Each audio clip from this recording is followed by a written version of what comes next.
profe. En este momento somos 91 personas. Excelente. Entonces ya los puede saludar. Bueno, muy buenas tardes. Mi nombre es Bernardo Agudelo. Algunas personas puede que me conozcan desde la universidad y en otros espacios. Y hoy he sido invitado con la participación de la Secretaría Departamental de Salud de Antioquia, la Gobernación de Antioquia, para trabajar con ustedes un punto bien importante que tiene que ver con la importancia, la relación que puede tener la familia gestante en el proceso de la salud de los niños en la primera infancia. Yo quisiera realmente soñar con que no necesitáramos protocolos ni estrategias para atender a los niños enfermos, y quisiera de pronto aspirar a que los niños fuesen saludables y tuvieran obviamente el mejor de los resultados en su vida, en pro pues del desarrollo de su vida futura. Pero las cosas no son así. Mientras tengamos otras dificultades, vamos a seguir presentando niños enfermos. Y entonces vamos a mirar un poco, a reflexionar un poco sobre qué importancia tiene el cuidado de la mujer gestante, la que hemos llamado familia gestante, y la atención, la protección de su salud durante ese momento tan importante en su vida como determinante de la salud de los niños. Para comenzar, los voy a invitar a que nos metamos a la cocina y vamos a hacer un buen pan. Vamos a cocinar un buen pan, y para uno cocinar un buen pan no necesita sino tener una buena selección de los materiales, la harina, los huevos, la leche, el que tenga mantequilla, la levadura, etcétera. El primer paso, entonces, una vez seleccionados los productos, los vamos a mezclar con mucho cariño, con mucho amor. Se dice que el buen panadero es aquel que amasa los productos con amor, con diligencia, con cuidado, y me los va mezclando lentamente para hacer una buena masa que la vamos a amasar finalmente también con mucho amor y con mucha suavidad para poder hacer una masa tierna, suave, que levante bien cuando la pongamos en el horno. Vamos a llevar al horno y la vamos a cuidar durante un tiempo para que no se nos pase ni tampoco se nos quede crudo o de mala calidad.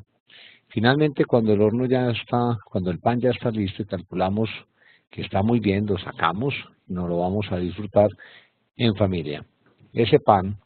es todo lo que queremos nosotros producir y obviamente gozar y disfrutar en familia. Sobre este modelo de cómo hacer un buen pan, en este caso de cómo proteger una gestación para una salud de un bebé, que es nuestra intención, nuestra voluntad, entonces vamos a hacernos una pregunta que va a marcarnos en todo este trabajo en la tarde. ¿Qué relación entonces existirá entre la protección de la familia gestante y las estrategias de IEPI para la protección de las enfermedades prevalentes o el cuidado y la atención de las enfermedades prevalentes? Primero que todo, los invito a que hagamos una reflexión, una revisión de la historia de la familia gestante, lo que consideramos familia gestante, y para ello tengo que remontarlos al momento del inicio de esa condición humana, hace aproximadamente 450 millones de años, cuando la placenta se define probablemente por alguna deficiencia en su momento evolutivo de los lagartos que habitaban la Tierra y los anfibios, y hubo aparentemente una deficiencia de calcio y ciertas condiciones propias que hizo que esa membrana coriolantoidea se quedara inserta en la tuba o en la trompa que iba a ser finalmente, ese oviducto iba a ser finalmente el útero. Y se estableció una conexión estrecha de única característica para el ser humano por cualquier condición que haya sido simplemente desde el proceso ensayo-error de la evolución, que favoreció el paso de estas sustancias a través de la placenta, que hizo que el cerebro humano, que nace inmaduro, generara un sinnúmero de conexiones específicas favoreciendo la mielinización, y esa membrana exclusiva de la especie humana se traslada en su traspaso de sustancias a través de la leche para favorecer la lactancia. Por lo tanto, en principio, entonces podemos decir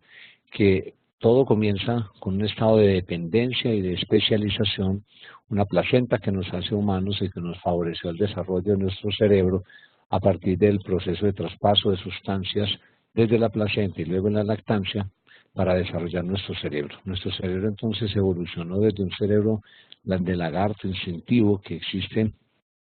hace más de 750 millones de años y que hace 450 millones de años desarrolla una segunda fase del cerebro, el conocido cerebro emocional. Ese cerebro emocional se queda con una hormona muy importante, la oxitocina. La oxitocina es una hormona que existía en los lagartos para regular los líquidos, la ósmosis, en la migración entre el líquido, el espacio líquido de los mares y el espacio externo del aire. Esa oxitocina se queda en nuestro cerebro sigue evolucionando, 250 millones de años más adelante se desarrolla la neocorteza y en los últimos 250.000 años esa neocorteza, con todo este favoritismo, esta alta especialización desde la placenta y la lactancia, pues nuestro cerebro se convierte en un cerebro humano pensante hace aproximadamente 250.000 años. Todo ese proceso está centrado alrededor de las emociones y nuestro cerebro se convierte en un cerebro profundamente emocional que está mediado por hormonas tan importantes como la oxitocina. El proceso de desarrollo de nuestro cerebro favoreció que entonces los seres humanos creciéramos y nos desarrolláramos como Homo sapiens, y fue la mujer durante más de 250.000 a 300.000 años quien mantuvo la especie humana, cohabitando con especies de homínidos como los neandertales. Las mujeres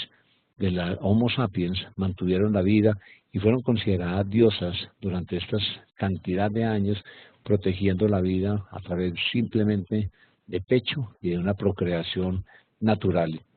que durante todo ese tiempo se fue considerada como un proceso mágico, un proceso de diosas, y así fue considerado durante mucho tiempo, esas diosas que daban vida, que protegían la vida y que fundamentalmente daban amor. ¿Y qué sostenía el amor de estas mujeres? La historia realmente de la humanidad es una historia de amor, es una historia de mujeres, es una historia donde la vida se volvió compleja, cuando nos volvimos conscientes de nuestra existencia, conscientes de nuestra vida y de nuestra muerte, y en esa complejidad aparece entonces una serie de características que nos hicieron humanos y nos diferenciaron de los otros animales: el lenguaje y la elaboración de pensamientos a partir de emociones. Y una de las estrategias adquiridas por los seres humanos fue la confianza, una emoción establecida, una relación emocional establecida en nuestros cerebros, que se estableció según los sociólogos como la mejor estrategia para reducir esa complejidad que nos determina el lenguaje y el pensamiento. Fueron entonces mujeres y hombres ya en camino hacia el desarrollo de la especie humana los que nos volvimos seres emocionales dependientes y que teníamos hormonas en nuestro cerebro límbico y hipotalámico que mediaban relaciones emocionales. ¿Cómo se inician esas relaciones emocionales y qué determinan en nuestro comportamiento? Fundamentalmente hoy día se sabe que las emociones se determinan por estímulos muy primitivos a partir de feromonas o sustancias secretadas en glándulas distintas del cuerpo, y esas feromonas determinan comportamientos instintivos como son de atracción del sexo opuesto o repeler el mismo sexo, el atrayente entre la madre y el hijo y los moduladores de ciclo menstrual, que entrando por el epitelio nasal van a desencadenar lo que se conoce como ciclos, como circuitos de acción fija o patrones de acción fija, que no son más que la memoria emocional. Lo podemos decir, se generan a través de estímulos en los órganos sensoriales, olfato y, como vamos a ver enseguida, en la visión, estímulos emocionales que generan lo que conocemos como patrones o rayones mentales, simplemente en memoria emocional. Y el otro gran estímulo es a través de la mirada, a través de los ojos. En su proceso de especialización establece a través de la mirada y mediado por la oxitocina patrones de acción fijos, o sea, memoria emocional, que genera entonces patrones de mirada, patrones de identificación de la memoria visual, que nos garantizó el convertirnos en seres humanos que establecimos la confianza a través de la mirada. En este sentido, el parto es un momento histórico, es un momento trascendente. El cuidado del nacimiento, el cuidado del encuentro de la madre con el bebé es un momento íntimo de la sexualidad de la mujer, que tiene todas las garantías para establecer ese vínculo de confianza que es realmente el que nos identifica como seres humanos, y como podemos ver está mediado por la oxitocina como la hormona central de las emociones que maneja nuestro sistema límbico hipotalámico. El doctor Michel Odan de Francia, que ha trabajado en parto respetado en lo que es la estrategia de parto humanizado, dice que la forma de nacer, la protección en el momento de nacer, determina el futuro de la civilización. Aquí podemos entonces ir adelantando lo que significa proteger la gestación hasta el momento del parto, incluso de la lactancia, como un determinante para la protección de la humanidad y de la salud de la humanidad. La oxitocina es una hormona pleomórfica, una hormona muy poderosa que tiene distintas cientos de funciones cada vez más identificadas en el cerebro humano y en los mamíferos, y tiene múltiples funciones interesantes. Por ejemplo, es una de las hormonas que regula la plasticidad del sistema nervioso central, es un neurotransmisor que se regula durante el momento del parto, en la relación, en las relaciones sociales, en las relaciones humanas. Es un sedante en sí mismo, modula el estado del ánimo, el estado, ¿no?, un ambiente más positivo. Puede servir como un regulador del estrés y y es la hormona de la verdad. A su vez, la oxitocina modula el comportamiento social, controla la agresión de la madre, que es modulada por la prolactina, y establece el vínculo del par o la relación de pares entre la madre y el hijo para garantizar la lactancia. Y obviamente está relacionado en la intimidad y en la respuesta sexual y en la respuesta social. Se conoce como la hormona de la memoria social, es un punto muy importante que nos establece el término de la confianza, y obviamente en otras memorias que nos tienen que ver con nuestra relación social. Por lo tanto, la oxitocina, que es una hormona de amor, es una hormona que en los últimos años ha establecido una gran revolución, se centra entonces como una hormona que podríamos decir nos hizo humanos, nos establece desde el momento en que nos relacionamos como seres sociales, altruistas, protectores uno de otros, y nos enamoramos, hasta el momento del encuentro de la madre con el bebé, y nos establece un patrón de relaciones sociales protectoras que se puede hoy día identificar en modelos de laboratorio como el Brady Ball, un ratoncito que libera oxitocina inducida y establece unas relaciones a través de la oxitocina estables y de protección de la camada y de la especie. Es entonces la oxitocina, la hormona que nos establece los distintos patrones y comportamientos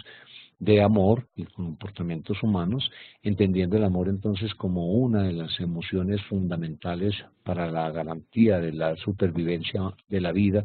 y que en el lado opuesto se encuentra el odio, que rechaza al ser, que lo minimiza, lo desconoce y lo niega. En este sentido, los psicólogos y los científicos que han trabajado las relaciones humanas establecen distintas relaciones de amor, distintas formas de amor, que en su combinación van a dar los patrones de comportamiento humano, que finalmente se centran en una combinación de todos estos patrones en la relación entre la madre y el hijo. Vemos entonces que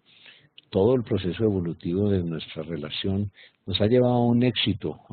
reproductivo y a un éxito, entre comillas, diría yo, con todo lo que hemos hecho, de las estupideces que hemos hecho con el mundo, pero que finalmente nos ha protegido en nuestra relación de uno con el otro a través de estrategias aprendidas desde las emociones, como son el altruismo, la solidaridad, la compasión y la capacidad de entrega, que nos puede garantizar hoy día la sostenibilidad, y finalmente las estamos reconociendo como parte del proceso de sostenimiento equitativo del mundo centrado en la mujer. Con todo este panorama entonces histórico de la conformación y la estructura del amor y de la conformación de la reproducción en el centro de la mujer, evolucionamos hacia épocas desde el salvajismo a la época de la civilización, y cuando establecimos sociedades más o menos organizadas como son los griegos, a las mujeres no les fue muy bien. En la época de la civilización los filósofos eran misóginos, negaban y rechazaban a la mujer, las consideraban inútiles, y aparece una serie de comportamientos de intolerancia, de violencia, de retiro de la mujer, porque en ese establecimiento de los patrones sociales, los filósofos griegos establecieron que los hijos no eran de la mujer, sino eran del Estado, y el Estado era quien debía proteger. Entonces el contexto de familia, que aún no se que había definido, pasa a Roma, y en Roma, que son los grandes legisladores del mundo occidental, la ley romana, establece el término de familia. Aparece por primera vez entonces en la historia la relación de familia. Familia viene del latín famulus, que significa esclavo, y se adopta el término de familia como la congregación de esclavos a cargo de un señor. Simplemente fue un hecho de patriarcado, un hecho de poder, donde a la mujer se le quita toda esa capacidad histórica de haber protegido la vida y de dar la vida, y comienza una historia de patriarcado, de imposición, de desplazamiento, de rechazo, donde la mujer entonces pasa a ser propiedad del marido, no puede tener sus propias propiedades, pierde todos los poderes y solamente se le acepta como ciudadana cuando tiene hijos, porque se le considera un ser débil, un ser flojo, un ser incapaz de pensar. En esa construcción política de la familia entonces pasa a ser una definición de Estado, de poder, y a pesar de que se define en los diccionarios de distintas formas, reconociendo su origen de Famulus, todas las definiciones apuntan a una conformación de la familia centrada en los hijos, centrada en el poder de tener hijos, obviamente bajo el interés de los estados para tener hijos que desde Grecia servirían como pensadores, como comerciantes, como políticos o como guerreros. Incluso la mujer en sí misma, las mujeres nacidas desde ese entonces, no han sido importantes y han sido desplazadas cada vez como seres necesarios, poco necesarios para el desarrollo social. Entonces nos hacemos una pregunta para poder definir qué significa entonces la familia gestante y en cuál de las definiciones tradicionales de familia que hoy día, desde una definición política se tienen, existe la familia gestante. Podemos ver distintas definiciones, todos las conocemos muy bien, y en todas ellas están centradas en la relación patriarcal de un hombre con una mujer, que estableciendo una relación única, se tienen los hijos. Hoy día ya se empiezan a aceptar las relaciones homoparentales masculinas y femeninas y otros tipos de relaciones como la familia monoparental masculina o la homoparental femenina. Cualquiera de estas definiciones que hacen parte de los cambios sociales tienen un interés y un interés común centrado en los hijos, en la tenencia de los hijos como un poder político, como un poder social. Por lo tanto, nuestro reconocimiento de la familia gestante hace énfasis en reconocer a la mujer en sí misma, no como idealmente se ha hecho. Incluso la Constitución Política de Colombia la establece simplemente como la familia, la relación entre hombres y mujeres a partir de una relación estable, socialmente aceptada o simplemente por voluntad, para tener hijos para un Estado. Si la familia entonces en la Declaración de los Derechos Humanos es el elemento fundamental de la sociedad y la ONU dice que es la mínima de las organizaciones democráticas de la humanidad, nosotros establecemos una pregunta que nos lleva a pensar qué está pasando y hacia dónde se dirige la familia. Carbonnier pregunta, que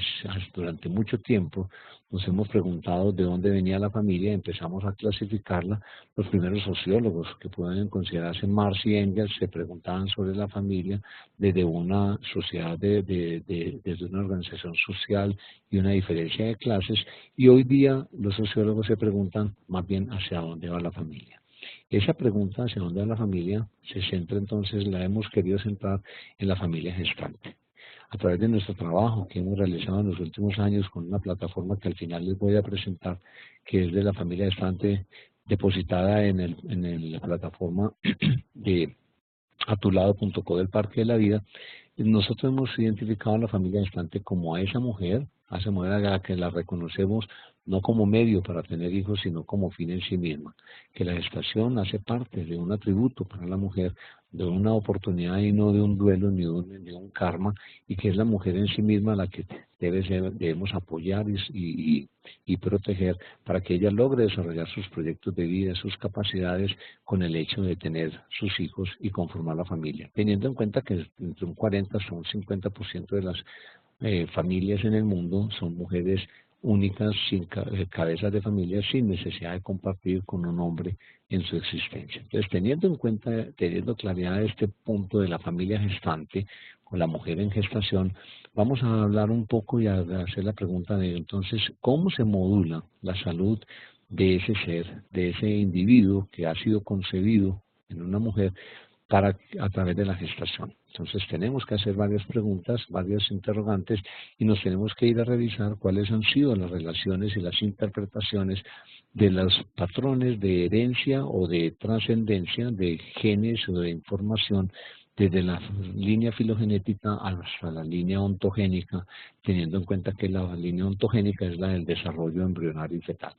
¿Qué relación existe? Siempre se ha preguntado desde la antigua Grecia. Aristóteles establecía una relación de analogía entre el embrión y la forma de los animales. Fue un observador anatomista de las igualdades del embrión. Luego viene la teoría de la recapitulación que propone por Haeckel que la ontogenia, o sea, el proceso de desarrollo embrionario, replicaba las fases filogenéticas de la evolución.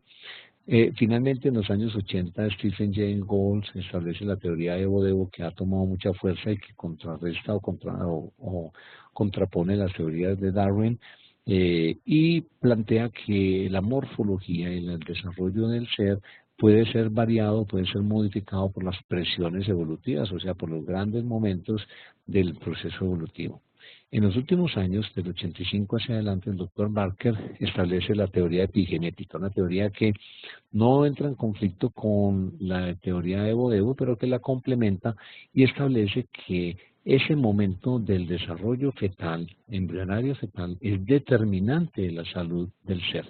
Y esa teoría ha cogido mucha fuerza porque inicialmente el doctor Barker la describió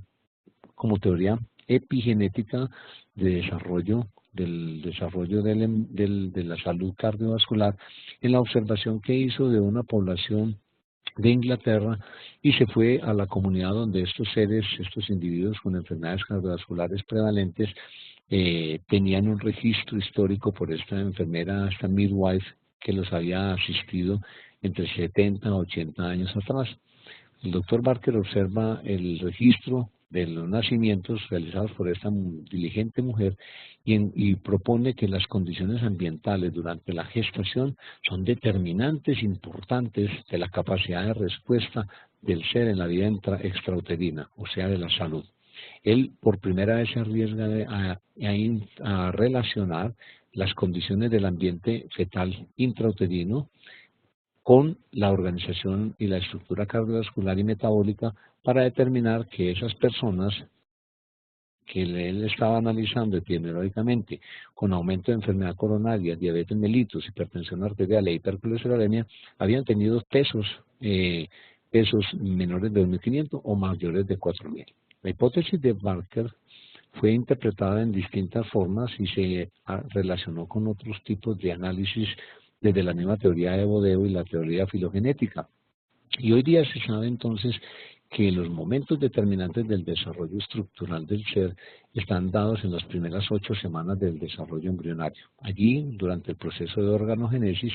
todos los agentes externos que influyen, e incluso hoy agentes psicológicos y agentes emocionales que modulan la respuesta celular a través de vías de estrés, pueden ser determinantes de la organización celular y de la función del ser, y por lo tanto causantes de enfermedades.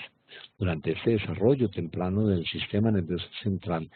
se está formando el desarrollo del yo, y quiero traerles a colación una expresión del científico colombiano Rodolfo Ginás, quien en su libro El cerebro y el yo plantea que si a él le preguntasen dónde está mi yo, podría decir que está en su cerebro, que su cuerpo es simplemente un vehículo y que ese yo depende de todas las influencias que ha recibido desde el desarrollo embrionario fetal intrauterino, el desarrollo durante el momento del nacer, el parto, el posparto, la lactancia y la crianza. Y en ese momento, ahora nos vamos a referir a lo que se conoce hoy día como primal health. ¿Qué tan importante es tener en cuenta que el desarrollo cerebral es susceptible de los cambios y que puede influir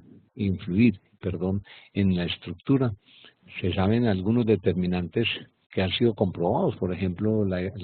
el uso del ácido fólico es uno de los mejores reguladores del desarrollo del tubo neural y de la estructura de la función del sistema nervioso central. Otra evidencia es que la expresión o la exposición de tóxicos ambientales pueden causar alteraciones hipotalámicas, alteraciones cerebrosas. Ahí están los carbamatos, los hidroclorados, los fenoles y las sustancias que contaminan el medio ambiente. Se han relacionado virus incluso como el virus del Zika que influyen sobre la estructura cerebral. El consumo de sustancias exógenas como la cannabis, el alcohol y el opio están relacionados evidentemente con malformaciones diversas y con uno de los grandes hitos de la determinación de las farmacodependencias, la drogadicción e incluso del juego, del taurismo y de las actividades delictivas que pueden ser asociadas con el consumo de psicoactivos durante la gestación e incluso, como vamos a expresar enseguida, desde antes de la gestación. Y otras evidencias pueden demostrarse que cualquier tóxico, cualquier sustancia que influya durante el periodo embrionario de ese bebé puede modificar, obviamente, el comportamiento y el desarrollo del ser en un futuro, en su comportamiento emocional, en su comportamiento afectivo. Si desarrollamos y evolucionamos el desarrollo del cerebro, alrededor de los 100 días, entre los 50 y los 100 días, empiezan a aparecer en el cerebro las estructuras límbico-hipotalámicas y ya es posible evidenciar que el feto de más o menos 12 a 14 semanas ya empieza a tener percepción de emociones, respuestas al estrés por el medio ambiente. Esto está todo marcado por unas pautas de las vías del estrés que están mediadas por el cortisol y que obviamente tienen que ver con el fenómeno de plasticidad neural. Entonces entra en consideración la vía del cortisol, que es la vía de regulación del estrés y que no podemos negar ha sido el gran regulador de la vida en el planeta. Somos seres vivos, somos seres superiores frente a otras especies porque hemos tenido momentos históricos de estrés que hoy día se presenta en cualquiera de nuestras funciones de desarrollo y que de una forma u otra, en forma controlada o en forma excesiva, es benéfico o puede ser nocivo para la salud. Y finalmente, en los momentos de desarrollo avanzado de la gestación, segundo trimestre hacia el tercer trimestre, la gestación es muy susceptible a conductas de estrés, a procesos de estrés que hoy día se relacionan con comportamientos en la infancia, en la adolescencia y posteriormente en la vida adulta. Esos comportamientos relacionados con episodios de estrés y grandes momentos vividos en la vida embrionaria, en la vida fetal, perdón, son el autismo, o varios de ejemplos, la esquizofrenia, conductas antisociales como la delincuencia, la drogadicción, la violencia sexual, la violencia social, el aislamiento escolar temprano, el alejamiento familiar y el suicidio. Todas estas conductas se han ido asociando en estudios de cohortes y en estudios de observación prolongada que están relacionados con conductas violentas durante la gestación, durante el parto e incluso durante la lactancia y el inicio de la crianza. Aparece entonces con esos determinantes de las teorías de Barker y la fusión con todas las influencias que tiene en el desarrollo del ser, una teoría muy interesante que la presenta el doctor Michel Odan, que es la teoría del modelo sistémico de la salud del desarrollo embrionario y fetal. Y parte del concepto de la salud como la capacidad de adaptación y autorregulación, que es la definición reciente de la OMS en los años 2011, y el doctor Michel Odan la complementa diciendo que aparecen entonces las grandes influencias durante la vida embrionaria para los determinantes de la salud del ser, teniendo en cuenta que la salud, que la vida es un momento de equilibrio permanente, sistémico, que fluctúa entre la salud y la enfermedad. Entonces todos los determinantes que influyen a lo largo de la vida de la persona pueden modular la balanza, inclinándola hacia la salud o inclinándola hacia la enfermedad. En ese sentido, los modelos tradicionales de interpretación de la enfermedad han cambiado, están siendo interpretados de una manera más dinámica, una manera de capacidad de adaptación, y de ejercicio de las influencias externas, no solamente medioambientales, no solamente tóxicas y de factores biológicos, sino también de influencias emocionales, psicológicas, que pueden influir y pueden modular la capacidad de adaptación y de respuesta en salud del ser. El modelo entonces Primal Health ha tomado fuerza en la medicina perinatal, influye y determina entonces por el doctor Miserven como todas aquellas correlaciones entre los sucesos que ocurren durante el periodo primal, o sea, el periodo de desarrollo. Incluso se van desde antes de la concepción, como vamos a ver ahora, por la influencia de genes epigenéticos desde 2 o 3 generaciones anteriores, y pueden influir en la salud y en la personalidad del ser. Así, todos los determinantes de la salud, de la vida embrionaria y fetal, perinatal y postnatal, pueden influir en la balanza salud y enfermedad y ser determinantes de la salud y el resultado de la vida del ser que hemos concebido en la gestación. La epigenética entonces influye definitivamente en la evolución, vienen acumulándose un sinnúmero de investigaciones y se centran todas en la relación con el ambiente de los sistemas de estrés conocidos como el sistema adrenal, catecolinérgico y de cortisol y de los neurotransmisores cerebrales. Sabemos hoy día que existe una influencia incluso en generaciones anteriores y que se pueden influir hasta 2 o 3 generaciones a través de las células geminales, lo que se conoce como la hipótesis del abuelo, que a través de los comportamientos de niños podemos identificar niños que no conocen al abuelo comportándose o mostrando respuestas afectivas y reactivas similares al abuelo. Esa es la teoría epigenética que hoy día ha tomado mucha fuerza y que se puede interpretar hasta desde una tercera generación. La primera generación es la influencia epigenética que aporta la mamá, la segunda generación es la influencia epigenética que recibe el embrión y el feto durante la vida de desarrollo, y la tercera generación es la que viene en las gónadas, sobre todo por determinantes masculinos de la línea del abuelo. Entonces ahí se combinan una serie de condiciones que vienen desde la misma genética, mutaciones que pueden aparecer en la línea germinal, modulaciones del entorno, el aspecto del microbioma o las bacterias que influyen en el comportamiento de la salud del ser. Ahorita vamos a profundizar un poco en esto, la presencia de patógenos de los hábitos de vida, la exposición a psicotóxicos y a situaciones ambientales nocivas, y condiciones somáticas, epigenéticas entre individuales, y en combinación todo esto influyendo sobre el ADN de manera post-transcripcional, o sea, más allá del fenómeno de transcripción, sobre proteínas moduladoras y sobre los gametos, podría determinar entonces unos marcadores del comportamiento que hemos llamado mecanismos epigenéticos, que no influyen directamente sobre el gen, sino que a través de procesos de metilación, acetilación, modulan la capacidad de respuesta de las vías del estrés fundamentalmente, y que hacen que las personas tengan disfunción, discapacidad y respuestas exageradas a las vías normales de estrés. Esos mecanismos epigenéticos han tomado mucha fuerza, han tomado obviamente muchos procesos de investigación. Se sabe hoy día que la salud primal es marcada o determinada fundamentalmente por mecanismos de estrés y de regulación, y todos los procesos reproductivos tienen que ver con el estrés. Esto finalmente modula neurotransmisores en el sistema nervioso central y en todas las células, y la oxitocina hoy día se sabe que funciona como un amortiguador materno. Ya entonces vamos dándonos cuenta que proteger toda la condición de la gestación, desde el momento periconcepcional, la gestación y el parto y la lactancia y la crianza, a través del compartir amoroso de la relación madre-hijo y de los seres sociales acompañantes, pueden modular, como por sus capacidades de la oxitocina, las respuestas de estrés. El amor entonces entra a ser parte de la fisiología del ser, de la fisiología humana, y nos garantiza a través de esos mecanismos establecidos en nuestro cerebro hipotalámico como los amortiguadores y los verdaderos factores determinantes de nuestra capacidad de responder y de aprender a ser seres humanos. Entonces, teniendo en cuenta estos patrones de figuras epigenéticas, podemos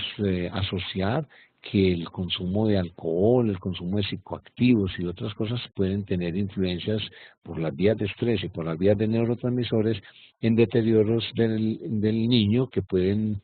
ser determinantes del aprendizaje, de las relaciones sociales, de la capacidad de desempeñarse y de desarrollarse en el mundo y obviamente en su capacidad de ser un ser inteligente y un ser verdaderamente valioso para la sociedad. La oxitocina entonces como tal,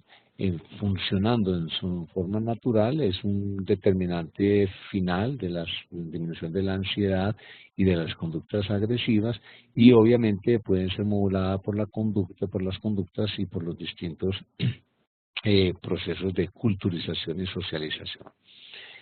El otro aspecto importante que quiero trabajar, escúcheme, en su relación del ambiente materno con la salud de la progenie, es la relación que tiene que ver la madre y el feto con los microbios que existen en mamá. Recientemente se ha venido identificando la presencia de las bacterias a través de marcadores moleculares tempranos desde la vida intrauterina. Quiero traer a colación esta pequeña cita del inicio del libro El perfume de Patrick Süskind, cuando la madre de Grenouille deseaba que todo pasara antes y cuando empezaron los dolores de parto, pues se acurrucó bajo el mostrador y parió allí como hiciera ya 5 veces. Cortó con el cuchillo el cordón umbilical del recién nacido. En aquel momento, sin embargo, a causa del calor y el hedor que ella no percibía como tales, sino como algo insoportable y enervante, como un campo de lirios o un reducido aposento demasiado lleno de narcisos, cayó desvanecida debajo de la mesa y fue rodando hasta el centro del arroyo, donde quedó inmóvil con el cuchillo en la mano. Esta cita que nos recuerda el fabuloso libro de Patrick Süskind, El perfume, donde Grenouille adquiere una habilidad de percepción extrasensorial de los olores, pues entonces nos recuerda que estamos unidos, ligados a las bacterias desde el momento del nacer. Y hoy día se sabe que incluso desde antes existe entonces entre nosotros, desde el origen de nuestra evolución, una relación íntima con las bacterias. Basta recordar que las bacterias hacen parte del desarrollo de los eucariotas. Una bacteria se queda en nuestras células y forma la mitocondria, otras bacterias forman los flagelos que hacen parte de la pieza móvil del espermatozoide y los flagelos de las cilias, de los epitelios, etcétera, y esas son bacterias que existían anteriormente en forma libre y cuando se va desarrollando todo el proceso evolutivo hace millones de años, las bacterias se incorporan al desarrollo de la vida y finalmente hoy día podemos dar cuenta que existen 4 especies de bacterias fundamentales para la salud del ser. Si tenemos en comparación el genoma humano, que aproximadamente con los recientes trabajos del genoma se encontraron útiles 30.000 genes, pues podemos mirar que las bacterias superan 150 veces más el número de genes que aportan a esa relación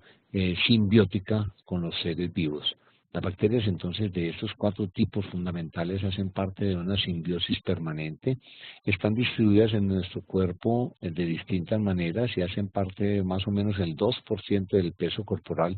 y se calcula que son el 10% de las células de un ser vivo adulto.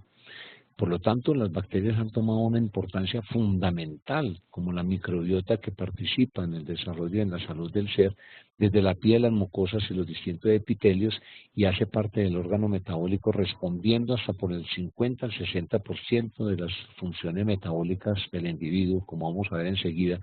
necesarias para el desarrollo, la homeostasis, la regulación inmunológica y el funcionamiento cerebral. Nuestras bacterias, entonces, amigas, que están con nosotros, están distribuidas en distintos sitios del cuerpo en distintos porcentajes. La masa fundamental de bacterias está en el tracto gastrointestinal y otras en la vía aérea, en la cavidad bucal y miremos el tracto urogenital. Por lo tanto, las bacterias hacen parte de una distribución bien importante en en diferentes concentraciones de acuerdo al medio. Por lo tanto, podemos hoy día identificar que mamá tiene distintos nichos bacterianos ecológicos en su cuerpo que difieren unos de otros y que son altamente sensibles, esas bacterias protectoras, al efecto de antisépticos, de sustancias antibacterianos, antibióticos, etcétera. A su vez, esas bacterias están en distintas concentraciones y en distintos tipos en los distintos sectores o nichos del cuerpo, haciendo un proceso biológico, metabólico, favorecedor de la vida y de la protección de todo ese sistema vital. A lo largo de la vida igualmente, y aunque se considera el feto un ser aislado de las bacterias, hoy día con algunas restricciones, algunas propuestas de que el feto realmente no está tan aislado de las bacterias, se han encontrado algunas formas de ribosoma 16 RNA ribosomal en las membranas de líquidos amnióticos biológicamente, entre comillas, sanos, pero sí sabemos que a partir del momento del contacto del bebé con el medio externo a través del canal vaginal, el bebé se invade de esas bacterias y distribuye en forma diferencial las bacterias de acuerdo a su dieta, a la lactancia materna, de acuerdo a la leche artificial. Cuando adquiere los alimentos sólidos,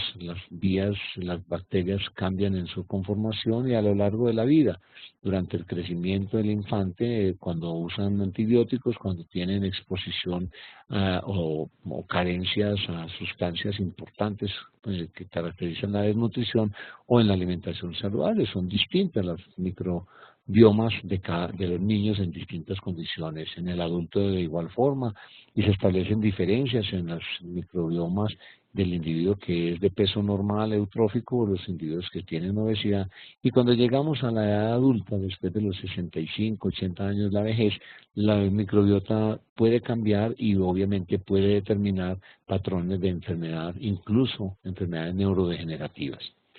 La función entonces de las bacterias que nos acompañan desde el primer momento son múltiples.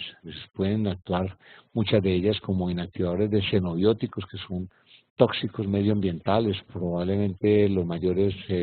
xenobióticos conocidos son los derivados de los polivinilos, del plástico, de los fenoles, de los aerosoles usados en la agricultura. Intervienen en el procesamiento de oligosacáridos en la leche materna, y esto puede dar cuenta de patrones de respuesta o de tolerancia a la leche materna y a otras leches inescrupulosamente brindadas por nosotros mismos, por sistemas de salud y a veces por las propias mamás por miedo a la lactancia. Pues las bacterias influyen en ese procesamiento de oligosacáridos, intervienen en el procesamiento a su vez de lípidos complejos que están en la leche materna y intervienen en la síntesis y en el metabolismo de vitaminas, de aminoácidos, proteínas, neurotransmisores, etcétera. Por lo tanto, las bacterias hacen parte importante de nuestra vida en un proceso de complemento y comensalismo permanente, y son nuestras amigas más que nuestras enemigas, y así las tenemos que empezar a visualizar, porque hoy día se habla de un metaboloma, o sea, de una capacidad metabólica centrada en las bacterias que explican hasta el 40 al 50% de la energía disponible en nuestro ser, en nuestros sistemas vivos a través de las bacterias. Son tan importantes las bacterias que hoy día incluso ya se puede hablar desde las neurociencias y la microbiología con la genética, que las bacterias modulan nuestro comportamiento. Fundamentalmente las proteobacterias parecen estar modulando el comportamiento cerebral desde el intestino. Hay distintas explicaciones que voy a presentar rápidamente desde el intestino. Las bacterias favorecen la formación de sustancias neurotransmisores que viajan al sistema nervioso central, modulan el hipotálamo y la hipófisis, y estos neurotransmisores influyen a su vez en la respuesta gastrointestinal y en el comportamiento. Existe entonces hoy día desde la neurociencia un reconocido comunicación bidireccional que está influido por los cientos y millones de bacterias de neuronas moduladas por neurotransmisores que vienen por estímulos neurotrópicos desde el intestino. Si tenemos en cuenta que esa influencia es tan importante, entonces nuestro organismo nuestra capacidad de respuesta cerebral está dada fundamentalmente por cómo estamos alimentándonos, cómo estamos protegiendo nuestro intestino para garantizar un estado saludable con comportamiento normal, cognitivo, nociceptivo, capacidad de respuesta inflamatoria y de mantenimiento de la microflora. Cuando alteramos esta microflora, aparece entonces una disfunción del sistema nervioso central y una disfunción del tracto gastrointestinal, aparece la enfermedad y se empiezan a identificar una serie de comportamientos anómalos que todos hemos reconocido cuando estamos con daño de estómago, cuando tenemos una virosis intestinal o cuando estamos enfermos. Nuestro comportamiento, nuestro estado de ánimo se deprime y empezamos a presentar comportamientos anómalos que obedecen a esos péptidos y a esas disbiosis bacterianas desde el intestino. Hay múltiples explicaciones que regulan estos estados de ánimo y por eso es importante que lo reconozcamos desde el momento de la vida fetal y desde el momento de nacer, porque tenemos una serie de comportamientos médicos, entre comillas digo yo con respeto, protectores de la salud de la mamá y del niño, pero con abuso de antibióticos y de sustancias antisépticas que obviamente pueden estar regulando el comportamiento, incluso la relación madre-hijo y la adaptación materno-neonatal. Hay que tener en cuenta que el intestino tiene una gran capacidad de absorción, puede tener hasta 300 metros cuadrados de superficie y por lo tanto en ese epitelio intestinal que está lleno, cargado del sistema inmunológico de células linfoides que hacen parte de hasta un 80% de las células del sistema inmune, es el intestino a través de las bacterias uno de los grandes moduladores de la respuesta inmunológica, de la aceptación inmunológica y de la capacidad de tolerancia que puede explicar enfermedades, como vamos a ver enseguida, desde la infancia que nos van a modular la capacidad de adaptación y respuesta, como son las enfermedades autoinmunes, el asma, las alergias, las enfermedades autoinmunes en la preadolescencia y adolescencia y al final de la vida enfermedades neurodegenerativas. Nos tenemos que preguntar entonces cómo influimos la microbiota, sobre todo en lo que nos compete de la modulación, el acompañamiento de las familias gestantes, las mujeres. Entonces tenemos que dar cuenta de lo que la literatura nos refiere hoy día. Podemos estar modulando la microbiota de la mamá y en consecuencia la salud del niño, desde los patrones dietéticos, los patrones alimenticios, el uso de antibióticos indiscriminados o a veces en exceso, la presencia o no de infecciones en la mamá en los distintos microambientes que ella maneja, que como vimos varían de estado en estado los distintos nichos. En el momento perinatal, el uso de antibiótico, aquí tenemos que tener en cuenta el uso profiláctico de antibióticos para el control de la enfermedad de la sepsis por el famoso estreptococo grupo B, que obviamente si bien pretende proteger al bebé, tenemos que cuestionarnos si estamos influyendo o no en el desarrollo, en la salud inmunológica y en la salud comportamental del niño y en la salud de respuesta adaptativa y de tolerancia del niño. Cómo atendemos el parto, cómo acompañamos a la mamá en el momento de nacer, parto vaginal, parto cesáreas, cuántas cesáreas estamos realizando sin necesidad, cuántas modulaciones estamos haciendo durante el parto, generando actos violentos de maltrato, de intolerancia a la mujer y de humillación y que pueden generar condicionantes de estrés. Y en el periodo postnatal, cuántas modulaciones estamos haciendo con baños tempranos, uso de jabones, ese afán de bañar al niño, mantenerlo limpio, aséptico, como si fuese un objeto raro, el aislamiento en incubadoras, instituciones que abusan de los niños y de las familias, introduciendo a los niños para estudio en procesos de retención, aislándolos de la mamá, de la microbiota que tiene la mamá y la familia, a una incubadora donde adquieren bacterias que pertenecen al medio exterior y no a la mamá, el lavado de las manos del cuidador, lavados excesivos que si bien no se pretende traer bacterias y microbiotas de otros espacios, pero la limpieza sencilla, simple, parece ser suficiente y el exceso de cuidados parece modular la capacidad de interactuar con bacterias que son necesarias, como vamos a ver la hipótesis aséptica que hoy día está tomando gran fuerza, el uso de ventiladores, la invasión de catéteres, bien sea intravenosos o de sondas a través de tubos, a través de las vías permeables, los tipos de alimentación que le están dando a los niños, el uso temprano de fórmulas con residuos, para dar una supuesta leche que violentamente intentan imponerle a las mamás como la leche ideal y la leche maternizada, y que obviamente dista completamente de la leche natural de la mamá, la presencia de infecciones adquiridas por cualquiera de las vías y el uso de antibióticos. Entonces, todas estas preguntas de cómo podemos modular la microbiota, enseguida vamos a tratar de responderlas. Ya veo que hay algunas preguntas en el tablero, ahorita trataremos de responderlas. Y entonces, en resumen, podemos ver que hay distintas formas de modular el principal nicho de ecológico del bebé. Cuando un bebé nace por vía vaginal y entra en contacto directo con la mamá a través del canal vaginal y de la piel con mamá y de los besos y las caricias de papá y el contacto con sus manos sin previo uso de soluciones yodadas, antisépticas, etcétera, el bebé tiene a las 6 u 8 horas en su intestino la flora de la familia. La flora o la microbiota de la familia, la llamada Escherichia coli de la mamá y de la del papá, quienes comparten a su vez la microbiota porque son parejas o están unidos estrechamente. Hoy día incluso se habla de que la microbiota es de la familia y la microbiota que comparten papá y mamá con el gatico y con el perrito, igualmente le corresponde al bebé, por lo tanto no debemos tener miedo de que cuando lleguemos con el bebé a la casa, el perrito le lama la cara o el gatito le lame los pies. Eso es necesario para que el bebé entre en contacto con la microbiota natural de la familia, y quien está protegiendo al bebé, garantizándole una lactancia, es la mamá, dándole la leche con todas las sustancias anticuerpos que tiene para protegerlo en la exposición al ambiente donde él va a vivir. Entonces, si tenemos en cuenta la interrelación de todos estos factores, factores internos que intervienen del sistema inmune, las estructuras epigenéticas, intestinales, de la genética misma, más los factores externos que modulamos durante la vida, tenemos entonces un equilibrio, un ecosistema equilibrado que nos puede garantizar una salud adecuada. Si comparamos, por ejemplo, el parto vaginal con el parto por cesárea,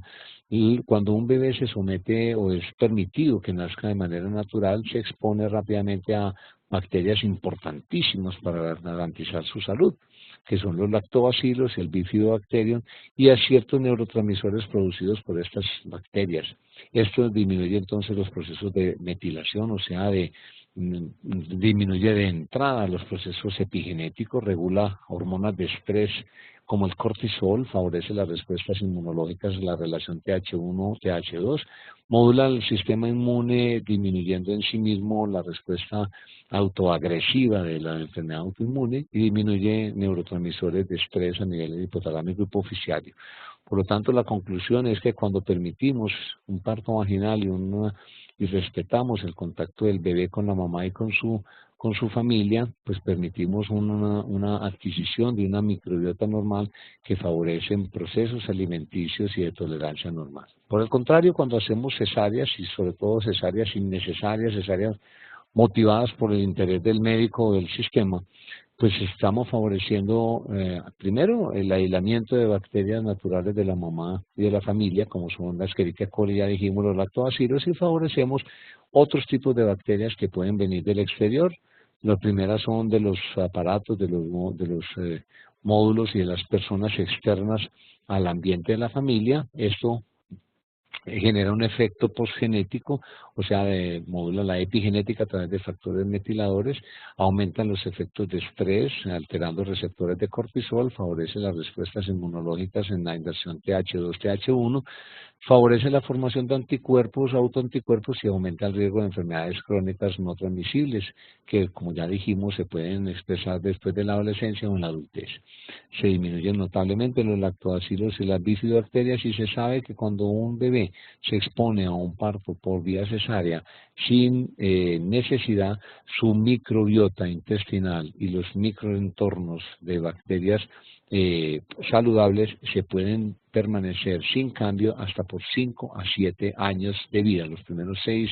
a 7 años de vida, perdón, lo que puede expresar las dificultades de la alimentación, la tolerancia a los alimentos no lácteos y el aumento de riesgos en enfermedades autoinmunes y enfermedades alérgicas o reactivas como el asma y las dermatitis atópicas. En conclusión, garantizar la protección y el entorno, el encuentro del bebé con la microbiota materna y familiar desde la lactancia es la mejor estrategia para proteger la salud y el desarrollo del bebé. Cuando negamos la lactancia y favorecemos las fórmulas, favorecemos entonces toda esta serie de complicaciones y enfermedades que se encuentran a la izquierda, que son consecuencias que muchas veces la interpretamos como enfermedades simplemente porque está en el medio externo. Y resulta que no, tenemos en cuenta que muchas de las capacidades, de las características de la leche materna que están en los globitos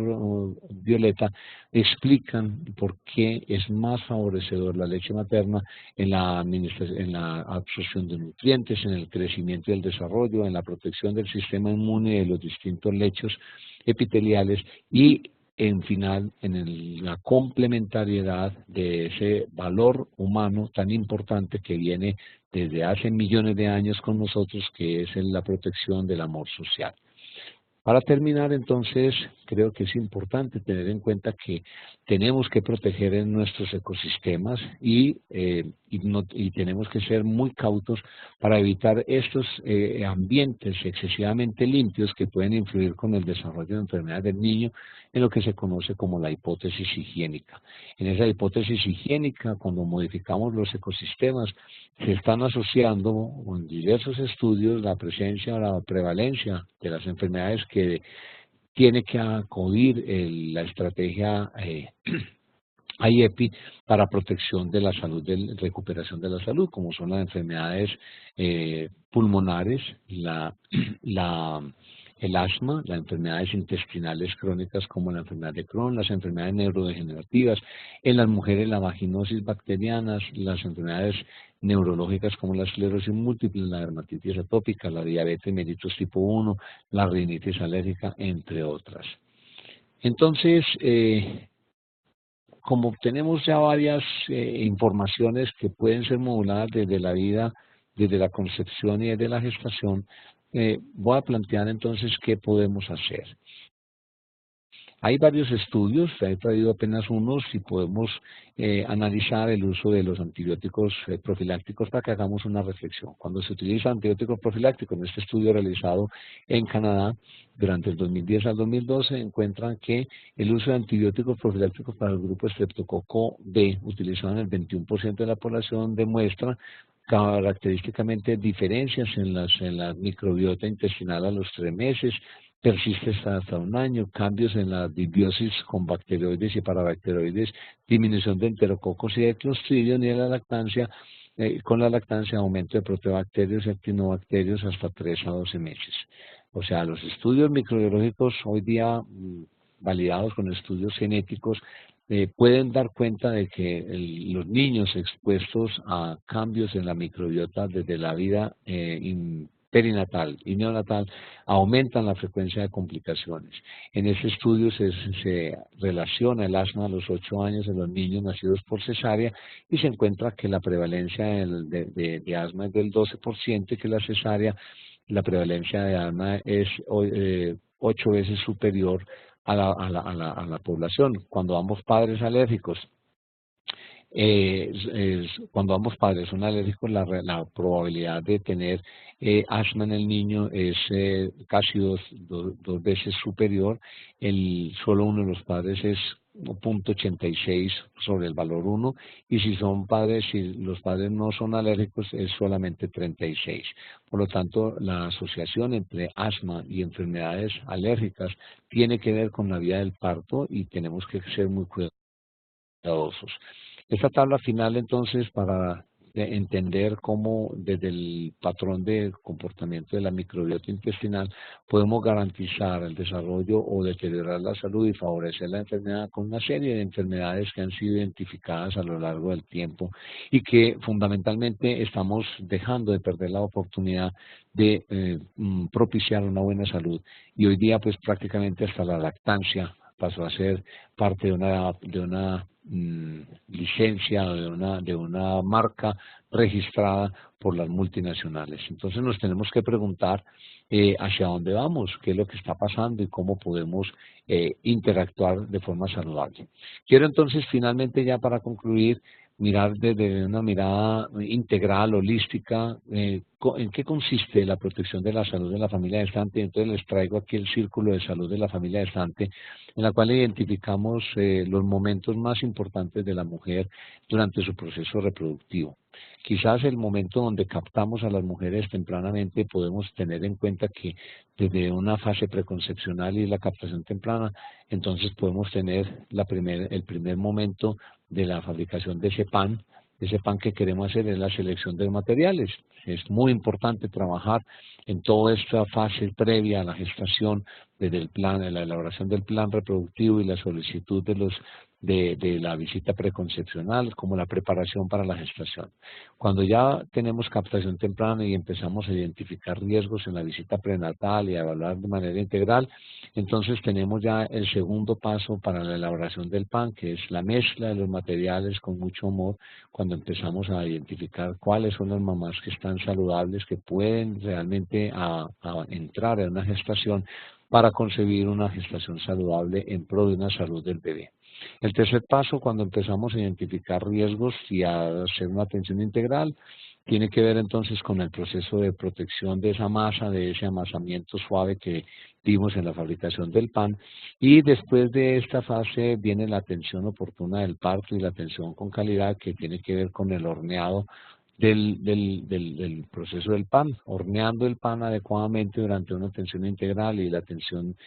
prenatal y de emergencias. Podemos dar cuenta de una protección de la salud del niño para llegar a un final paso que es la extracción en el momento del nacimiento, durante el trabajo de parto y durante el nacimiento y el obtener al bebé con nosotros. Ese momento es definitivo y ese es el momento en que el pan sale de buena calidad, finalmente para iniciar la crianza, una protección de la salud del niño y finalmente disfrutar saludablemente de ese ser como todos lo deseamos. Y allí es donde está IEPI. IEPI entra en esta estrategia y finalmente quisiéramos plantearnos que la estrategia IEPI es muy saludable, muy protectora, pero estamos atendiendo niños enfermos y queremos es que IEPI se dirija a proteger niños saludables, a proteger realmente a los niños desde la concepción, la gestación e incluso desde antes, protegiendo la salud de las personas que se están dedicando a procrear la vida. Conclusiones entonces para finalizar y empezar en la discusión. Me atrevo a decir que lo más importante es ver y no tocar, se llama respetar. La segunda conclusión es que más vale tarde que nunca, o sea que nunca es tarde para empezar a cambiar, a borrar paradigmas y empezar a cambiar a esos modelos positivistas de una medicina cerrada en una cantidad de principios y conceptos que no tienen validez. Un tercer conclusión es no tanto que queme al santo, pero tampoco que no lo alumbre, o sea, no es dejar de hacer, es hacer, pero con cautela, con cuidado. Y finalmente la conclusión para ustedes hoy es el acompañamiento a la familia gestante, entendida esa como la mujer en gestación, que es en sí misma importante y no es el medio para tener hijos, es aportarle a la salud para la vida. Creo que hemos entonces así terminado. Les invito a que visiten nuestra página de familia gestante, se apoderen de ella para que la utilicen. Estamos ayudando a las comunidades y tenemos la forma de acompañarlos para que se empoderen de esta página que hemos desarrollado en Familia Gestante en el canal a tu lado. Este es el correo. El link y los invitamos a que la utilicen y podemos apoyarlos en el desarrollo y en la apropiación para sus comunidades.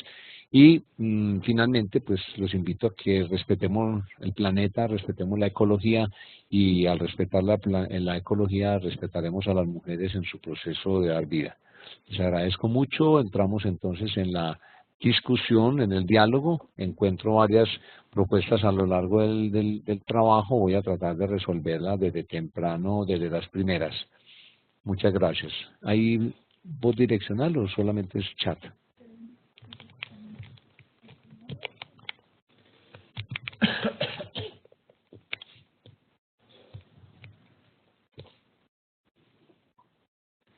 Buenas tardes, mi nombre es Jessica Saldarriaga, soy auxiliar administrativa que apoya este ciclo de teleconferencias. En este momento vamos a iniciar la ronda de preguntas. Sí, vamos a iniciar la ronda de preguntas. Por favor, van ingresándola mientras yo les voy a pasar el enlace para que registren su asistencia el día de hoy.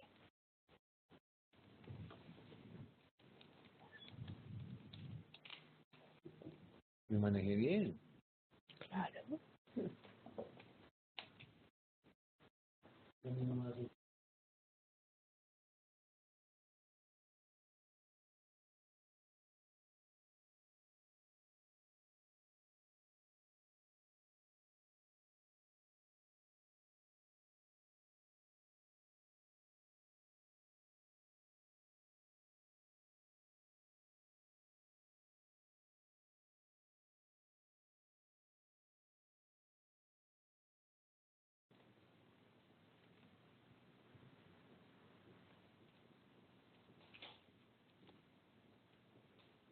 Les acabo de enviar el enlace para que por favor registren la asistencia a esta teleconferencia. Iniciamos con las preguntas con el doctor Bernardo.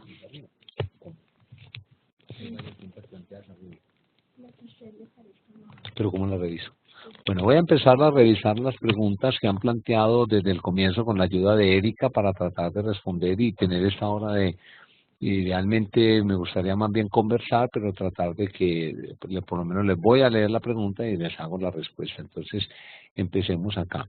Nos dice Carlos Andrés Llano Rego, nos dice que, pues nos saluda y nos dice que quería preguntar si las feromonas también explican que algunos hombres den síntomas que son comunes en el primer trimestre de la gestación, los cuales normalmente dan a las mujeres. Muy buena la pregunta, no son las feromonas, en realidad la saliva tiene una cantidad de sustancias de la gestación, entre ellas progesterona y otras tantas hormonas, estrógenos y hormonas, incluso neurotransmisores, y se pueden medir en la saliva, en laboratorio y en investigaciones se ha hecho. Los besitos son una vía de transmisión muy amorosa, muy rica de sustancias a través de la saliva, y entonces cuando los papás empezamos a acompañar a la mamá en la gestación, nos da mareo, náusea, nos da inapetencia, nos da efecto progestacional, y es a través de los besitos. Simplemente a través del intercambio de saliva, esa es la explicación. Las feromonas son mecanismos naturales, están producidos en todas las glándulas del cuerpo, sobre todo en áreas específicas que son mediadoras de esa relación erótica sexual, están en el cabello, en las axilas, debajo del surco mamario, en los pliegues genitales, en las áreas genitales, en la región perianal, y esas feromonas tienen que ver con esos 4 tipos de comportamientos y pues no tienen que ver con la pregunta tuya, Carlos Andrés, sino a través de la saliva puedo dar la explicación. Referente a la tercera generación de información del abuelo, ¿es materno o paterno? No, es el abuelo paterno, es a través de los genomas paternos que parecen transmitirse en esos epifenómenos moleculares que modulan la respuesta del estrés y por eso se llama la hipótesis del abuelo, no la hipótesis de la abuela. Tengamos en cuenta que la abuela es la que transmite el genoma ribosomal, el genoma, perdón, mitocondrial, y los abuelos, pues los hombres tenemos muy poca participación con las mitocondrias del bebé, pero sí estamos siendo reconocidos como portadores o transmisores de 2 generaciones atrás de respuestas de estrés. Hay estudios recientes que empiezan a relacionar conductas de aislamiento y de agresión a los niños que se van reflejando en la segunda y tercera generación, en modelos como, por ejemplo, catástrofes sociales, catástrofes como, por ejemplo, la tormenta de nieve que ocurrió en los años 80, 90, si no mal recuerdo, en los años 90 en Canadá, estos investigadores en Canadá averiguaron el comportamiento de los niños en los años siguientes a su nacimiento y encuentran que tienen problemas de adaptación y lo relacionan con el estrés vivido por las mamás durante más o menos unas 12 semanas que estuvo aislado de un área importante de Quebec por la tormenta. A su vez, los niños aislados de la guerra, los niños que han sido sometidos a traumas violentos durante su desarrollo temprano, transmiten comportamientos de agresión, de respuesta de intolerancia y de respuesta al estrés y potencialmente de enfermedades conductuales como adicción a drogas, violencia, suicidio e incluso esquizofrenia durante 2 y 3 generaciones después. Ahí nos tenemos que hacer una pregunta con nuestro país que entra en una fase de posconflicto y tenemos que tratar de modular. Recuerden que la oxitocina es un gran modulador, es un gran elemento plastinizante del sistema nervioso central y es un amortiguador, por lo tanto es a través del amor que se pueden controlar esos comportamientos anómalos que podrían venir de manera epigenética. Referente a cuántos días podría pasar después de que se nace el bebé para iniciar el baño con esponja. Si hay una corriente de la corriente proteccionista a la cual me adhiero, y es que a los bebés al nacer no se deben bañar. Se debe dejar que la piel y la microbiota que él adquiere al adquirir el contacto con mamá estrecho, naciendo del vientre pegado al pecho y permanecer con ella y con la familia, durante las primeras 2-3 semanas permitir que la piel natural del bebé del ambiente intrauterino se descame y aparezca la segunda piel. Los que tienen contacto con bebés se dan cuenta que empieza una descamación, una exfoliación de la piel intrauterina y aparece la piel extrauterina. Solo se debe recomendar bañar con esponjita el área genital, con agüita, no usar jabones, no usar champús y solamente con agüita retirar los excesos de sangre y de materia fecal y de orina, obviamente, del área genital. Ya después de la 3ª semana sí pueden comenzar el bañito de agüita tibia, el bañito de inmersión y el uso pues ya de los distintos protectores y odorizantes que en realidad no se deben usar. Los niños naturalmente huelen tan rico que no necesitan jabón. Yo creo que Johnson & Johnson no ha podido inventar como las leches, no han podido inventar la leche materna ni el olor natural de los niños ni de las nalgas de los niños.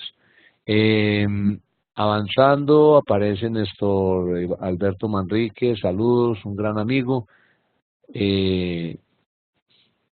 William Ramiro dice, el momento más adecuado en relación a la edad de la madre para gestación evitando problemas de salud y social. No, la edad no importa, es el medio donde se vive. Una mamá, incluso yo le he quitado el estigma a las niñas, a las adolescentes. Nos hemos encargado desde una mirada muy miope de criticar a nuestra adolescencia porque está asumiendo la gestación tempranamente y no nos hemos hecho la pregunta de cómo la hemos acompañado desde la infancia. ¿Qué hemos hecho para que los niños y las niñas se apropien de principios y valores sociales y humanos para que sepan enfrentarse a su sexualidad cuando ésta aparece? Y es porque estamos en una sociedad y una cultura misógina, una cultura que niega a la mujer. Fuera de eso es una sociedad, una cultura vedada y manipulada por principios religiosos fundamentalistas, donde la sexualidad es un pecado, es un delito y es reservado solo en los principios religiosos para la reproducción. Entonces le tenemos miedo a la sexualidad. Yo creo que tenemos un enfoque anormal de la sexualidad y por lo tanto no hemos sabido acompañar a los niños, pero eso sí, los criticamos cuando ellos les emergen sus estímulos sexuales y su figura erótica en la adolescencia y ahí sí los criticamos porque ellos buscan escape y encuentros con los seres que realmente se comprenden. Entonces yo creo que tenemos que cambiar el esquema, la mirada, no es la edad, es el medio, es lo que estamos haciendo para favorecer que las personas crezcan, se desarrollen con equidad, con armonía y que tengan todo el derecho y tenemos que empezar a hablar de sexualidad desde la infancia, sin miedo, sin tabú. La sexualidad no es un pecado, no es un delito, no es una prohibición, es propia de la vida y hace parte de la existencia y del goce de vivir pero le tenemos que quitar todos esos matices, tenemos que enseñar no se enseña sexualidad, se enseña a pensarse en la vida, a proyectarse con valores y principios y a valorarse para desarrollar los proyectos de vida de cada uno. O sea, es una larga tarea que tenemos que desarrollar y tenemos que desestigmatizar la gestación adolescente. Por lo tanto, cualquier edad es buena. Yo obviamente no estoy proponiendo que los niños adolescentes tengan gestación, ¿no? Por el contrario, que la eviten, haciendo un recurso adecuado, un encuentro adecuado con su sexualidad, pero la mejor época para tener los hijos es cuando la mujer está en condiciones, ha tenido desarrollo, su proyecto de vida, encuentra armonía en su vida, razón de ser, tiene no necesita ser rica, pero tiene por lo menos una oportunidad de tener una armonía económica para poderle dar a los recursos que requiere ese nuevo ser, porque un nuevo ser no es solamente para alimentar y cambiarle pañales, hay que tener en cuenta su pequeño proyecto de vida. Entonces no importa la edad. Biológicamente se ha dicho que la mejor época para tener los hijos es de los 25 a los 35, pero hoy día hay chicas que a los 40 años siempre han estado trabajando y deciden ser mamás. Entonces es una buena edad. Pero ¿qué tenemos que hacer? Preconcepción, reforzar todos estos conceptos desde la preconcepción, fortalecer a las mujeres, protegerlas mejor dicho, enfocarlas desde una etapa previa para que ellas se apropien, se empoderen y se enriquezcan en su condición de mujer, no se sientan vulnerables, se sientan fortalecidas, se protejan en salud, los médicos y el sistema de salud acompañarlas, cuidarlas y obviamente darles los mejores beneficios que la ciencia nos aporta para que ellas entren en una gestación saludable. Por lo tanto, repito, William, no es la edad, es las condiciones, el medio, la identificación de determinantes sociales y de patrones adversos para ese proceso vital de la mujer, acompañada o no. Y también tenemos que empoderar a los hombres para que sean verdaderos acompañantes y no utilizadores de la mujer, porque infortunadamente los hombres en un modelo también determinista de una sociedad patriarcal no lo están siendo, no los hemos enseñado, no los hemos apropiado de lo que significa ser hombre en una sociedad humana. Llevamos tiempo hablando de parto respetado, parto humanizado, donde se pretende que la única protagonista sea la mujer, pero no todas las facultades están formando profesionales con este enfoque, nos dice Néstor Alberto Manrique.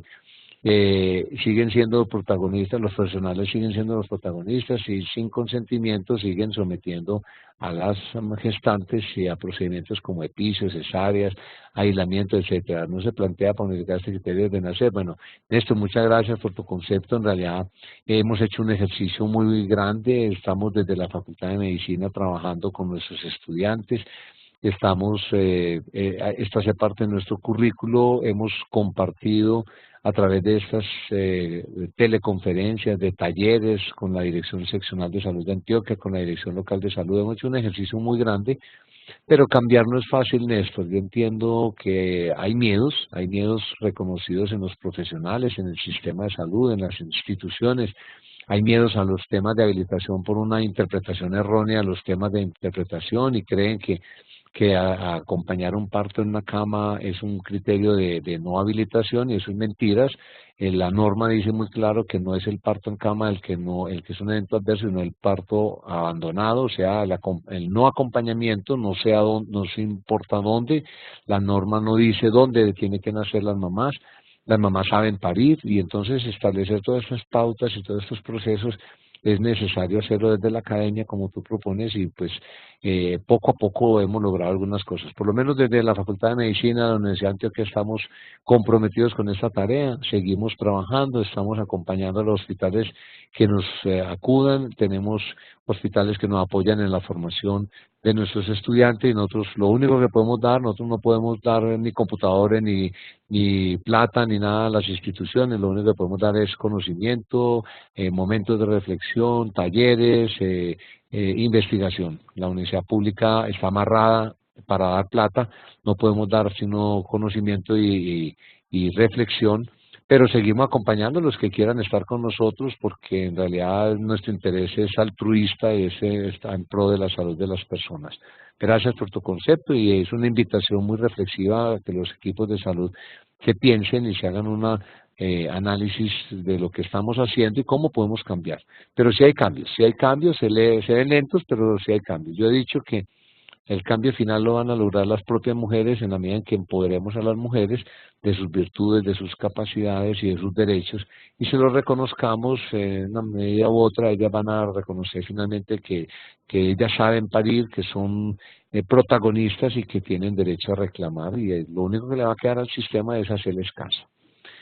Bueno, Carlos Alberto Medina nos dice, una mirada evolucionista y holística marcan una tendencia en la maternidad y el amamantamiento. Sí, Carlos, es cierto, no estamos adquiriendo nada nuevo, simplemente estamos reconociendo que todo lo que hoy día hace la mujer en pro de proteger, cuidar y dar vida, existe desde hace millones de años.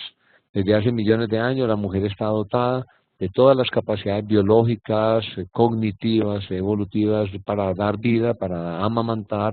y ha generado toda una serie, ha acumulado y ha protegido una serie de genes de supervivencia que están allí. A un bebé no se le enseña a mamar, él sabe mamar; a una mamá no se le enseña a proteger a su hijo, ella lo sabe hacer, son procesos instintivos. Y es simplemente que estamos reconociendo aquí, cuando hablamos de parto respetado y de protección del binomio madre-hija, no estamos hablando de nada nuevo, no estamos hablando de investigaciones recientes, no estamos hablando de hallazgos que vinieron a partir del genoma, no, nada. Estamos simplemente diciendo qué hemos hecho en contra de lo natural y cómo podemos controlarlo y cómo podemos disminuir el daño que hemos hecho. Así que muchas gracias por tu concepto, es simplemente reconocer la historia, aceptarnos que somos seres evolucionados. Y para tu planteamiento te puedo decir una cosa que me gusta mucho decir, es que la mujer que hoy día tenemos con nosotros es el ser más perfecto que la evolución nos ha dado. No existe evidencia alguna de que la mujer sea incapaz de parir, no existe evidencia alguna de que la mujer tenga la pelvis cada vez más estrecha, que el cuello no dilate, que el útero no se contraiga, y no existe evidencia alguna de que el parto sea un peligro para la vida. Si fuese así, ya hubiesen nacido mujeres con otras vías y alternativas del parto. La naturaleza de la evolución es muy lógica y es muy interesante, y así la tenemos que entender. Bueno, desde Segovia nos pregunta Lisbeth Yesenia Giraldo, si una secundogestante tiene antecedentes de estreptococo en su segunda gestación, ¿puede nuevamente contraer esta bacteria? No, Lisbeth, yo te recuerdo que la bacteria como tal es un habitante normal, comensal normal de la flora gastrointestinal, perianal y genital. No todas las mujeres lo tienen, algunas mujeres lo tienen, por lo tanto no es que se adquiera, se tiene simplemente por hábitos que no, en realidad no se sabe si es que obedece a hábitos higiénicos desfavorables o no. Cada vez que se estudian el estrepto, pues se encuentra con más frecuencia. ¿Cuál es el problema? Que como es un habitante del área genital, el bebé lo puede adquirir, de hecho lo adquiere y no causa problema. Lo que se ha identificado como factores de riesgo es que cuando se rompen las membranas tempranamente, el 50% de los bebés adquieren la bacteria y un número de ellos pueden hacer sepsis, pero no todos lo hacen. ¿Cuáles son los factores asociados o determinantes de eso? Las manipulaciones, el número de tactos, que somos exageradamente tocadores, no tiene sentido, hay que aprender a interpretar el trabajo de parto para no hacer tantos tactos. Las rupturas tempranas de membranas, que no tiene sentido, se puede hacer al final, pero no necesariamente temprano para iniciar un parto. Las manipulaciones, el uso de oxitocina, los trabajos de parto prolongados, las cesáreas innecesarias, las intervenciones médicas, el uso de antibióticos pueden favorecer la colonización del estreptococo y favorecer la enfermedad. Se necesita tratar 1000 mamás con estreptococo positivo para controlar una sepsis, por lo tanto el número necesario de tratamiento es muy grande, pero como es tan severa la sepsis por estreptococo, los pediatras y la Sociedad Americana ha adoptado la estrategia de proteger a la mamá. Yo les dejo en el tintero la pregunta, porque ya les hablé de la influencia en la modificación del microbioma en el momento del periparto. ¿Usamos o no usamos antibióticos? Yo personalmente preferiría no usarlos, nunca los he usado, y recientemente me he tenido que poner a usarlos porque pues ya dejé de pelear con los pediatras, con los anestesiólogos y con los colegas, porque yo sé que no es la vía para ayudar a la gente a comprender las nuevas estrategias. La mejor vía es es estar de la mano todos juntos. Entonces les protejo eso, pero sé que la mamá puede hacer un gran trabajo. O sea, les ponemos los antibióticos, pero apenas nace el bebé, lo pongo al pecho con la mamá. No estoy usando y no recomiendo, como no es mío, no es invención mía, es un internacional, no justifica usar prepodine y grandes asepsias en el área genital. Las mamás tienen a sus bebés por sus genitales, porque los bebés necesitan entrar en contacto con la microbiota genital perianal, y los bebés protegidos y cuidados inmediatamente en el pecho y iniciando la lactancia tienen las sustancias necesarias en inmunoglobulinas y proteínas de defensa en la leche materna. A su vez, la leche materna viene con bacterias que ayudan a la digestión de la leche, o sea, estamos entrando en contacto con realmente con lo que nos pertenece para proteger la vida, o sea, que no tengamos miedo. Y como te digo, Lisbeth, no es que las bacterias se contagien, entonces no. Si una mamá tuvo en una gestación anterior de estreptococo, probablemente, si se le repite la prueba, le va a dar positiva ahora y tendrás que actuar en consideración con los protocolos. Nos dice Viviana Cano, teniendo en cuenta un caso ocurrido de muerte de un bebé por infección adquirida por un beso en su rostro por una persona ajena a sus padres, conveniente que no sean, conveniente o no, que ellos sean visitados o salgan de su hogar antes de los 2 meses. Muy buena la pregunta. Yo no sabía que un bebé se murió por un beso que le dio, no sé qué tipo de beso le dio el señor, pues ni mucho menos, pero creo que son espavientos publicitarios. Yo sí recomiendo, pues, pero de una forma muy protectora, que las personas no le traigan flora del metro, de la calle a los niños, porque la microbiota del niño se está estableciendo es con papá y mamá.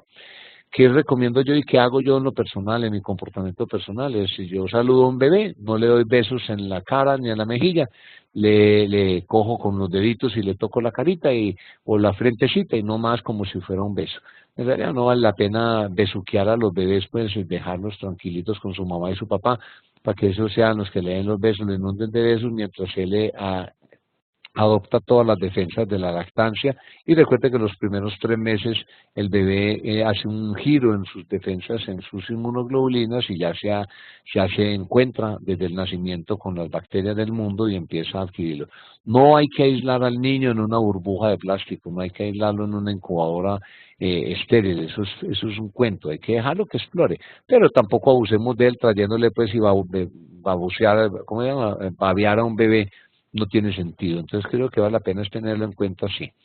Bueno, ¿qué estrategia existe? Nos dice Javier Emilio Inocencio para poder solicitar un parto natural en el sistema de salud pública. Ole, muy buena la pregunta. Estrategia está planteado en la guía del 2013, en el primer cajón, dice, el primer rectángulo dice, esta estrategia aplica en todas las estrategias de parto humanizado. El problema es que no avanzan más, pero es porque no conocemos realmente las estrategias de parto humanizado y porque tenemos miedo de adquirirlas.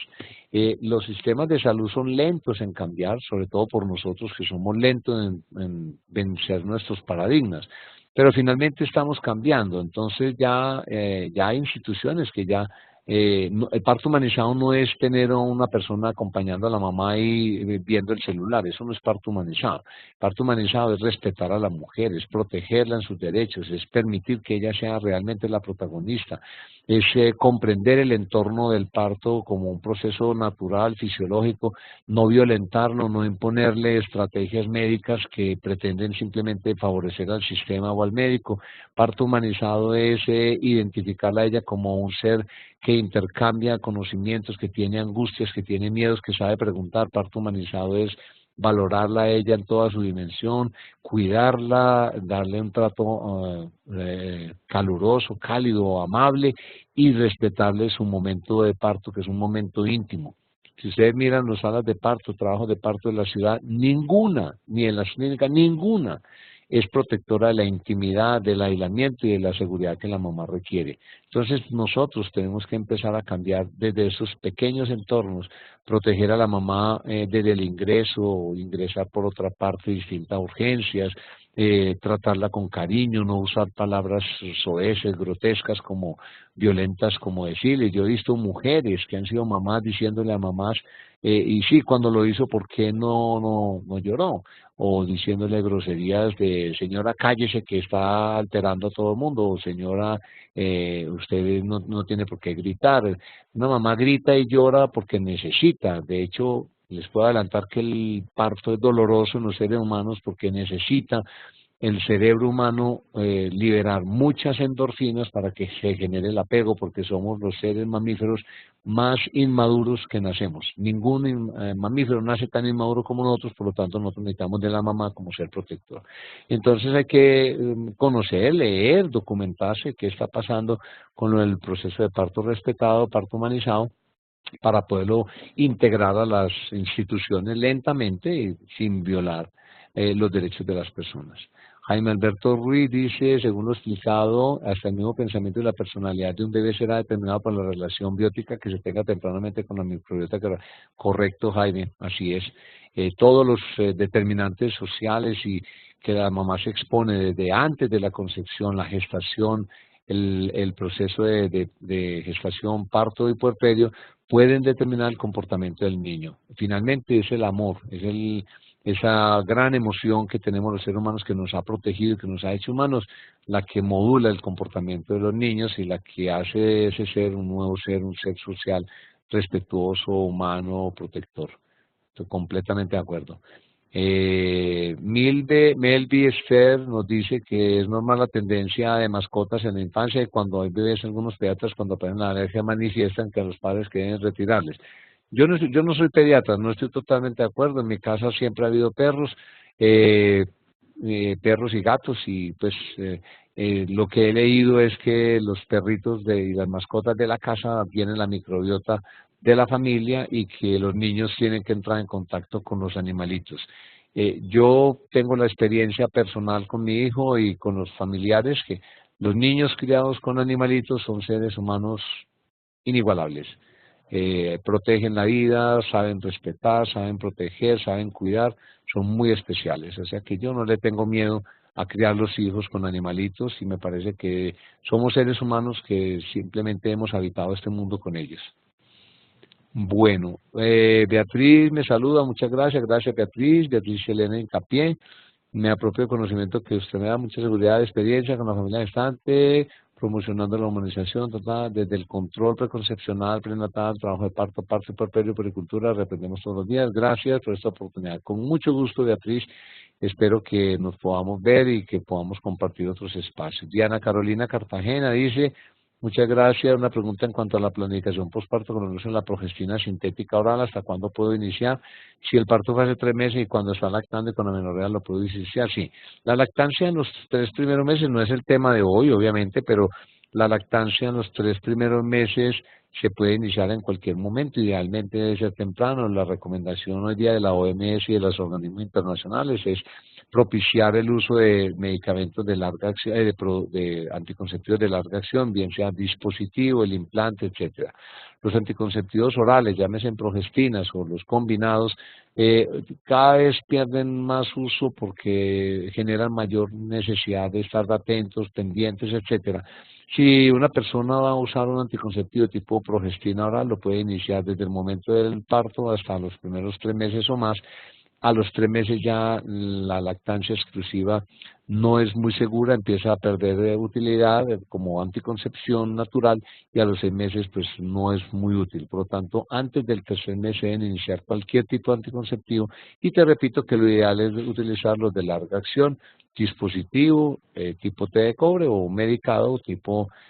uso del levonorgestrel en el dispositivo o el uso del levonorgestrel en implantes.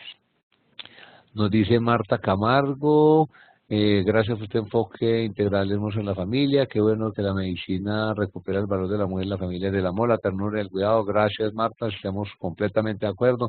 Tenemos que empezar a hablar del amor desde la ciencia y no desde los romances y de lo lindo que siempre hemos hablado de que los poetas y los locos son los únicos que hablaban de amor. Ya la ciencia habla de amor.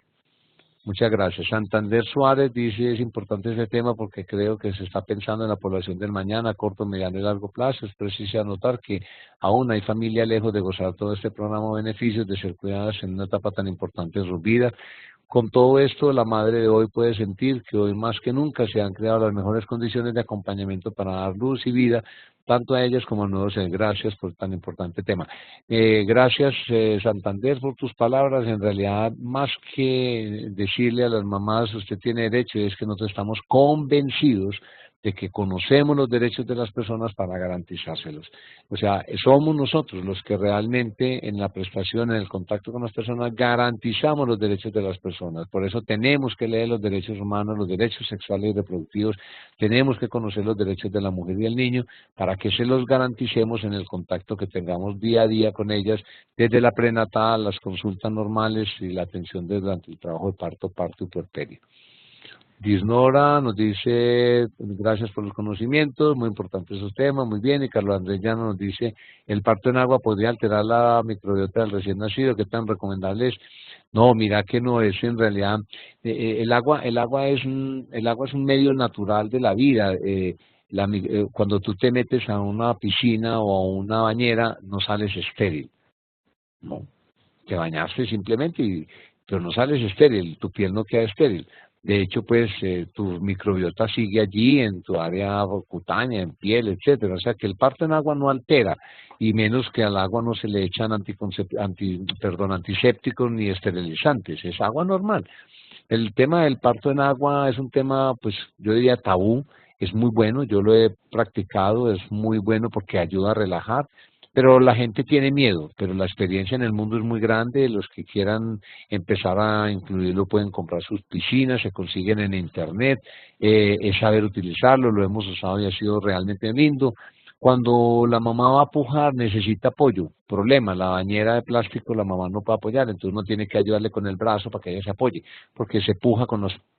el apoyo de los pies. Entonces es como una especie paradigmática. El parto en agua, ¿qué tan bueno es? Sí, le relajas, le sirve. Ya he tenido partos, acompañado parto en agua, les ha ido muy bien, pero muchas a mamás ante el impedimento de pujar las he tenido que sacar o ponerla en otra parte. Cuando la bañera es firme, como una bañera rígida, pues podrán pujar mejor, y si la bañera está dotada como lo tenía la clínica, que infortunadamente entró en problemas, la clínica La Primavera en Ecuador, pues tenía unas bañeras, unas barras y unas cuerdas en las cuales la mamá se puede asir y obviamente pujar con eficiencia.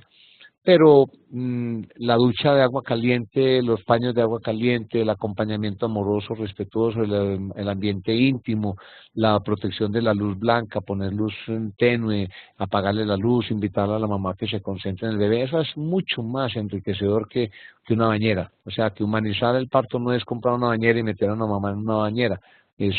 incluir todo esto, es incluir todo en armonía. Y si la bañera está, pues perfecto, y si no la bañera, el baño, el agua caliente, el agua tibia, los paños de agua caliente, las bolsas de agua caliente, los masajitos, todo sirve y a ellas les va muy bien y se sienten muy satisfechas.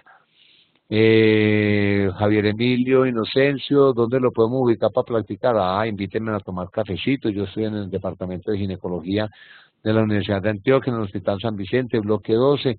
Mi correo es bernardo.agudelo@uda.edu.co. Me pueden escribir allí y desde las instituciones estoy dispuesto a colaborarles, tanto desde el Grupo Nacer, obviamente, y como Departamento de Ginecología, pues estamos dispuestos a